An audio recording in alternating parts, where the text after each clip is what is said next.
মাদারীপুরে বৈষম্য বিরোধী ছাত্র আন্দোলন ও জাতীয় নাগরিক কমিটির উদ্যোগে জুলাই বিপ্লবের ঘোষণাপত্রের লিফলেট বিতরণ উদ্বোধন করা হয়েছে।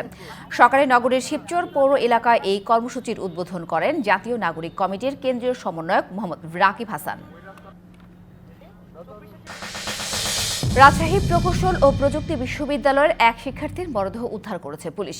শুক্রবার রাত ১১টার দিকে নগরীর এবেলা ছাত্রাবাস থেকে মেহেদী হাসান নামের ওই শিক্ষার্থীর মরদেহ উদ্ধার করা হয়।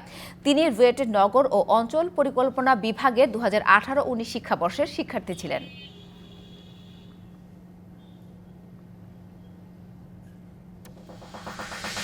শ্রেণীকক্ষ সংকট, শিক্ষক সংকট ও সেশন জট নিরসন সহ ১০ দফা দাবিতে আন্দোলন করছে কুষ্টিয়া ইসলামী বিশ্ববিদ্যালয়ের সমাজ কল্যাণ বিভাগের শিক্ষার্থীরা। সকাল থেকে বিশ্ববিদ্যালয়ের প্রশাসন ভবন চত্বরে অবস্থান নিয়ে এই কর্মসূচি শুরু করেন শিক্ষার্থীরা। দাবি আদায় না হওয়া পর্যন্ত আন্দোলন চালিয়ে যাওয়ার ঘোষণাও দেন তারা।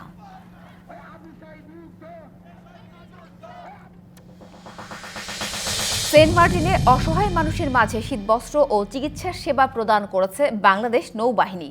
সকালে সেন্ট মার্টিনের বিএন ইসলামিক স্কুল অ্যান্ড কলেজের মাঠে এই চিকিৎসা সেবা প্রদান করা হয়। পরে তাদের মাঝে বিনামূল্যে ঔষধ সামগ্রী দেওয়া হয়।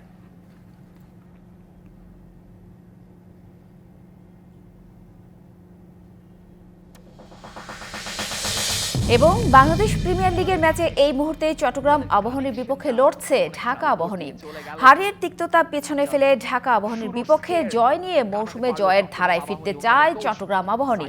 অন্যদিকে প্রতিপক্ষের বিপক্ষে পূর্ণ ৩ পয়েন্ট নিয়ে বিপিএল পয়েন্টে টেবিলে এগিয়ে যেতে চায় মারুফুল হকের শিষ্যরা। একটু খাবি খেতে হচ্ছে, কিন্তু এই দল যার আসলে বাংলাদেশ প্রিমিয়ার লিগে খেলারই কথা ছিল না এই মৌসুমে,